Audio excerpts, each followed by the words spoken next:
Hi, Linda Cardamus here from Teach for the Heart. I want to talk to you for just a second about how can we create a respectful classroom where students respect each other and you, and they can actually focus and learn. Well, I believe the key is having a plan, a classroom management plan, so you know how you're going to respond. So let me ask you this. In your classroom, do you know what to do, what you're going to do when a student blurts out a random comment or refuses to do their work?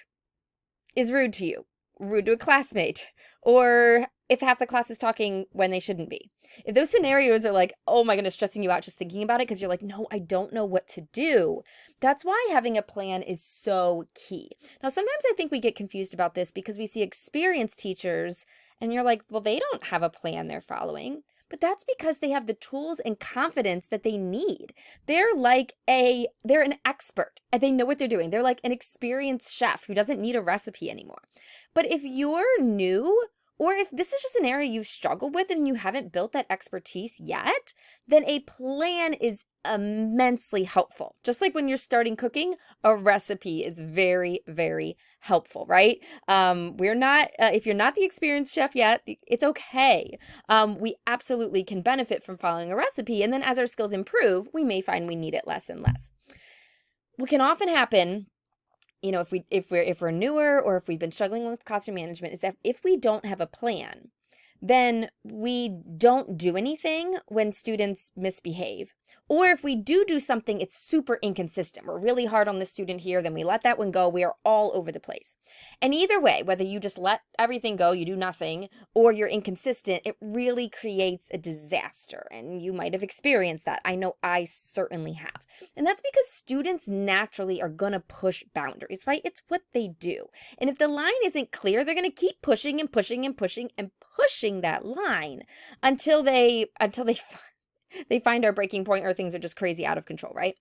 Students can also sense our uncertainty. So if we are like, I don't know how I'm going to deal with this. I don't know if I can deal with this. I don't know if I can keep my students focused and respectful. They sense that and they pounce. It's like an unspoken signal that says, I don't know what I'm doing. You can get away with pretty much anything. And we don't want to send out that signal. It really creates big issues. Another thing that's happening here is the fact that little problems don't stay little. I wish they did. I really wish that we could just let, little things go. Like, okay, students are talking when they're not supposed to. No big deal. But the problem is that they don't stay little. Students keep pushing that boundary. It's just human nature at this point.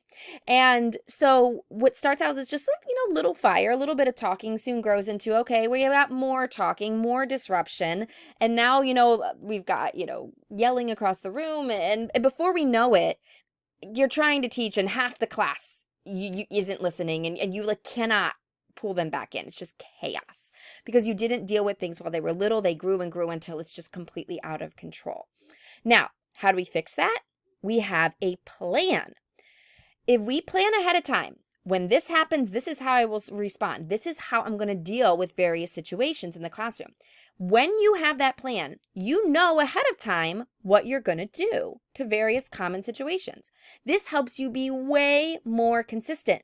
Boundaries become really clear then with your students. So when they push up against it, they immediately see where that boundary is. It doesn't keep getting pushed.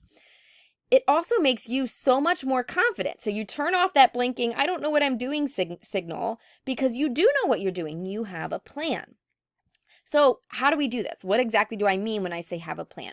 Well, what I strongly recommend is creating a written plan with 5 sections. The first section is to get clear on your expectations. What do you actually expect from student behavior? We've mentioned talking, which is just such a basic thing, but what level of talking is appropriate and what isn't during what times? Are you clear on that? If you're not clear on it, how are your students supposed to be clear on it? And how are you supposed to enforce that expectation? So you got to get clear. What exactly do I expect in behavior for all areas? Procedures also. How are we going to operate? How are we going to do things like bathroom break, passing in papers, start of class, end of class, just all those procedural things. You have to get clear on those. Then it's good to think about positive reinforcement. We don't want all our reinforcement to be negative.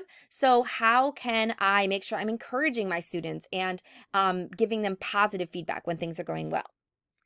Number 4 is logical consequences, thinking about, okay, what are just logical things that are going to happen to hold students accountable when students don't meet expectations and there needs to be a consequence. What options are available to me? You can start with what your school uses and then also supplement that with things that make sense in your classroom.